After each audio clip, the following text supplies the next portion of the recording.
Hello, everyone, and welcome back to another episode of MVRugby. I'm Maurice Fard, and yes, we are talking Curry Cup, we're talking Springboks, we're talking world news of rugby. Well, other news, we have the Wallabies' old veteran players has made a call to their head coach to stop following New Zealand in the selection choices. Not really understanding what they mean by that, but we'll get back to that. Yeah, the Sharks has scored a brilliant victory over the Bulls. Very nail biting, and just a victory on a technicality. But what an epic match that was! My goodness, these boys has really fought hard, and they fought their hearts out for it. In other news, yes, the Cheetahs unfortunately lost against the Lions, and it'll now be the Lions facing the Sharks in the finals for this weekend. I'll be bringing you the lineups for that. But yeah, to kick it all off, let's get into it.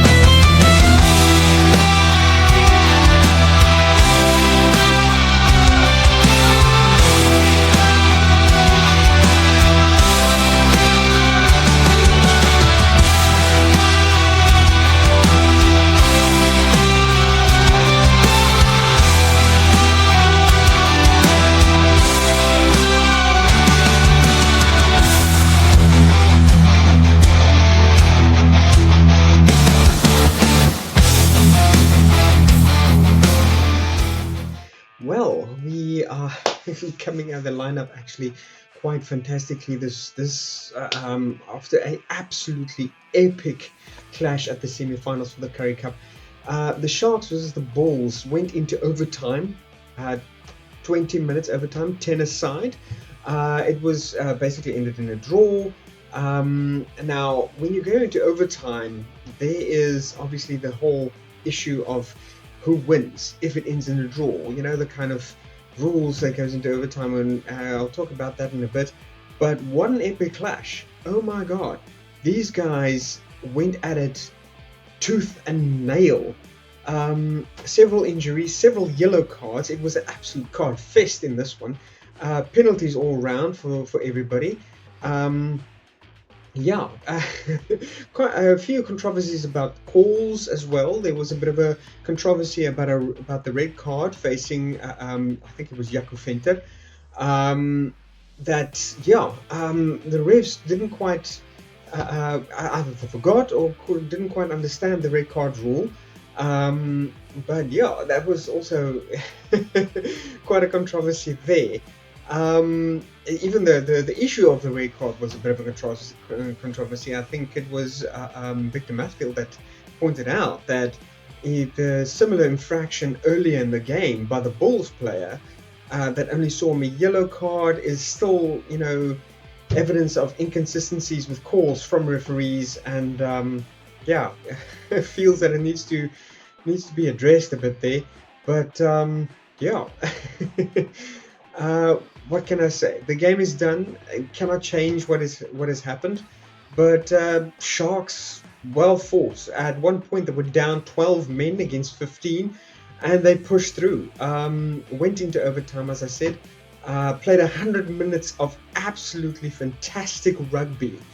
The clincher being the try scored by Trevor Nyankane right in the last 3 minutes of overtime. That saw the Sharks to victory. They ended up the game 40 all, but as you know, the rules state within the overtime rules, when victory is gained from anybody who scores the most points within the extra 20 minutes. If that doesn't happen and the scores stay consistently a draw, then number two, they go over and look at whomever has scored the most tries of the game. If both teams have scored similar tries, then they go over and to see who is, has scored the most points on the log. Now, The Bulls in the first 10 minutes scored an absolutely fantastic try, and they took the lead. But that was, and obviously everybody thought, oh dear God, this is going to be a Bulls victory. And right in the last 3 minutes of overtime, Trevor Nyankanen's bulldozed through, absolutely bulldoze, I think, is the only word I can actually think of describing it. Bulldozed through 3 defenders to score a try for the Sharks, bringing the score yet again to 40-all. And then, since they scored 5 tries against the Bulls, 3 tries, they walked away with a victory there. Feeling sad for the Bulls. You guys played absolutely brilliantly. I can't really fault any of your performances on the pitch. But Jasper Cohen, you guys performed admirably. The Sharks in all, Trevor Nyankane, Leonard Cronje, you guys absolutely, you performed the best that you could have, and the best team absolutely won in that game. Now, the Lions and Cheetahs, rotten luck for the Cheetahs. I really wanted you guys to win because you fought hard from the beginning of the Currie Cup season, winning quite a few decisive victories, and then sort of in the middle, in the middle of the season, kind of trickled off a bit. Didn't quite score the points that you guys wanted, and unfortunately couldn't walk away with the victory between you guys and the Golden Lions here. Golden Lions scoring a 43-34 victory. And the table's basically standing as thus. The Cheetahs is now as fourth, lying fourth. The Sharks number 3, third on the log. The Bulls the second, and the Golden Lions lying first. Golden Lions walking away with 43 points, Bulls 38, Sharks 35, and the Cheetahs 30. Rest of the teams, rotten luck. You guys were knocked out last week. Can't help for that, can we?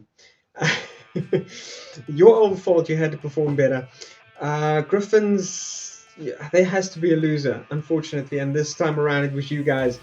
So the Golden Lions going through to the finals, facing the Sharks next weekend at Emirates Park, I believe, and then the Cheetahs and the Bulls will fight it out for third place. Yeah, basically. The victor between the Sharks and the Lions will obviously be first and second place, and then the winner between the Bulls and the Cheetahs will take third. Cheetahs, you guys are going to have to bring your A game. The Bulls are on top form, and they're going to fight hard for at least being within the top 3 of the Currie Cup, scoring the bronze medals there. But we're looking forward to that, absolutely.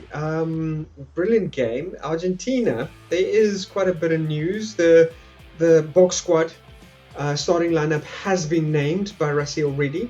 They are facing off this weekend, and it's going to be an epic clash. A lot of rugby pundits and journalists do say that you can't underestimate the Argentinians.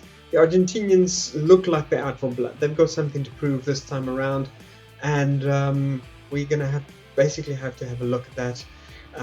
Strengthen ourselves up, butter ourselves up, toughen ourselves up, and go into that game with all guns blazing.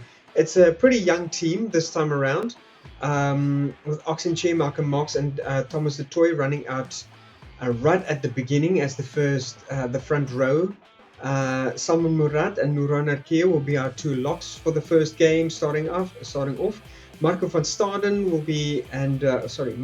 and Ben Jason Dixon will be taking out the flank positions. Then you have Jasper Wiese as the 8th man, Kobus Reinach as scrum half. We've got 100 Pollard starting off at number 10, Makazolo Mapimpi at number 11, Lucanio Am at number 12. The 13 wing will be filled by Jesse Krill, if I can use the word filled. Curtly Aronson will be in the number 14 wing, and then Apelele Fassi starting off on the as fullback in absence of Willie Leroux. Then we have the substitutes being Jan Hendrik Wessels, Gerard Steenkamp, we've got Vincent Koch, Eben Etzebeth, Ulrich Louw, Kwagga Smith, Jaden Hendrikse, and Manu Lebok. Really, drumming up a tough bomb squad there, and hopefully they will be as impactful as they were within the games against New Zealand. So something definitely to look forward to. Going back now to the Cheetahs Lions games. Penalty goals, that would be one to the Lions, 6 tries to them with 6 tries to the Cheetahs. So unfortunately the one penalty goal did kind of count against them. Also the drop goals, none scored there. The conversions, Cheetahs only converted 2, where the Lions converted 5. So the Cheetahs are going to have to look at their point scoring, especially with their conversions. Didn't hit any penalty goals either, so you can understand where the performance went wrong. More ball possession to the Lions rather than the Cheetahs. So yeah, it's they absolutely have to up their game. That's all I can say. They're definitely gonna have to look at their kicks, because it was poor performance. That's all I can say. The Bulls versus Sharks. Now this was an epic game for the history books, honestly. Like I said, it was cards galore, it was tries galore, it was just absolute mayhem in that middle of the field, with everything that you look for in an absolute entertaining rugby game. We have Goosen starting off with a penalty goal for the Bulls. Then Van Heerden scores a try that's converted by Masuku. Johannes scores a try converted by Goosen. Then another penalty goal by Goosen. Hanekom scoring another try there for the Bulls, with Goosen converting. Then David scored a try, no conversion. Venter scores a try immediately after that, and that one was converted by Masuku, which was followed up by another penalty goal by Goosen. Then Kutsia gets a yellow card. Just after halftime, Jacobs gets a try. Goosen converts, and then Kutsia gets a yellow card. It doesn't end there. Hooker now gets a try, converts by Masuku. Esterhuizen then gets a try, converted by Masuku. Then Venter gets a red card. Now the controversy here is when Kutsia got his yellow card for head contact in a tackle. If you look at the footage, he actually did dip into the tackle. So you can't really fault him for that. There was mitigating circumstances, but the player being tackled unfortunately also dipped quite a bit and made head contact with Kutsia's shoulder, had to go off, yellow card. Then Venter comes in, doesn't dip into the tackle. There is head contact with the shoulder, and ref stated, okay, no mitigation, it's a dangerous tackle, red card. Now, there was literally almost 3 inches difference between Kutsia's and Venter's tackle. So, well, like I said, Victor Matfield felt it was a bit unjust. There was a 3-inch difference between Kutsia's tackle and Venter's tackle. For Venter then to get the red card and Kutsia to get yellow card due to mitigation. Didn't quite feel very happy about that. But also, right towards the end of the game, because Venter got the red card in I think the 43rd minute. 20 minutes after that was the head coach Plumtree that basically kind of, well, hang on, isn't there another, sort of red card rule that came in? What is happening here? Why? So he phoned his coaching team scramble. They phoned their own, team coach, or not team coach, the team referee, and he confirmed it that in a situation of a red card, after 20 minutes, a replacement can be sent onto the field.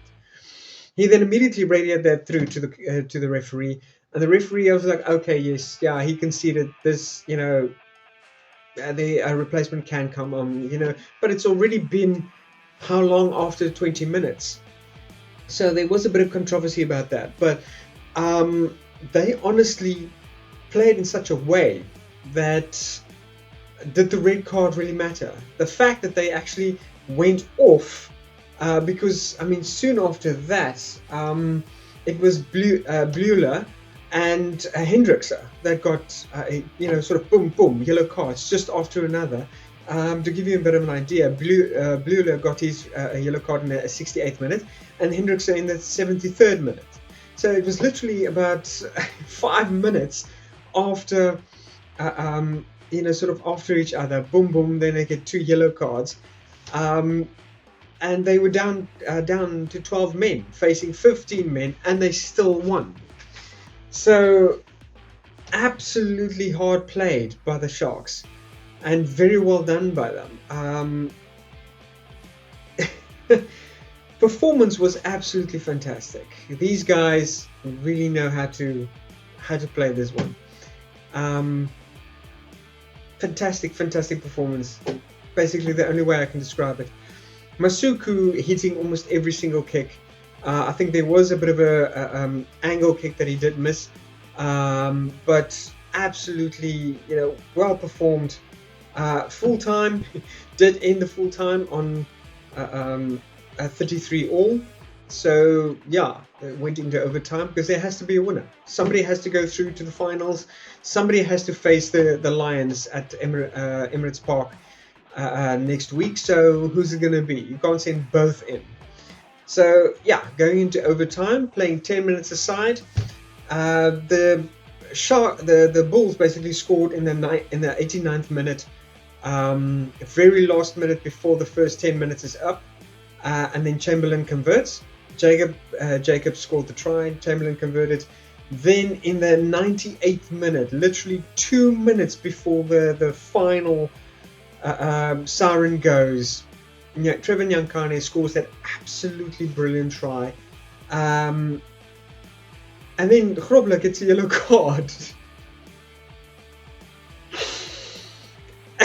1 minute before the end of the game, he gets a yellow card. But it's over. 40 all. Unfortunately, the Bulls couldn't make it in tries scored, so victory went to the Sharks, and we'll be seeing them facing off against the Lions next weekend. That's going to be quite exciting. On the news front, yes, I've spoke about the red card. Nohamba performed absolutely brilliantly well, and there is talks of him switching teams after I think it's after the Currie Cup, going into the URC now, and it looks like he's been headhunted by the Stormers of all teams. So that's going to be a nice addition. He has been performing absolutely brilliantly this season. I wonder how he's going to be coping with Angela Davis, the guy that kind of unceremoniously took him out for a few games. But luckily it didn't look like the Lions did miss you that much, Nohamba. But no, hey, take nothing away from you. You're a brilliant player. I love you, man. But I think you're going to be an absolutely brilliant addition to the Stormers if the rumors are true. Hachiva Diamani finally running out for France for the first time, hoping to kind of make his mark over there, and I'm really hoping all the best for him. is a valued player. I'm very sad to lose him from the Stormers, but unfortunately, it does seem that we just, he had to kind of try and make it out for a bit of greener pastures for himself. I don't think any coach can fault you for wanting to do better, in your own professional career. Um, and he is a professional rugby player, so let's not, kind of take that away from him. Um, but it is absolutely um, quite tough to have you. Oxen Chairs also making a bit of a move, probably looking at France as well. But that is also up in the air. He is kind of talking about it, but it all still needs to be finalized, to be honest. Right, so coming back to the Australian news, it would seem like the ex-Wallabies players have made a call to the head coach to stop following the example of New Zealand national team, whereas their talent selection was mostly from local talent. And they should follow more the example of South Africa and Argentina that uses overseas talent. Now, I'm a bit confused because if you check the players lineup for both teams of Argentina and South Africa, they don't use overseas players. They only focus on talent from their own countries.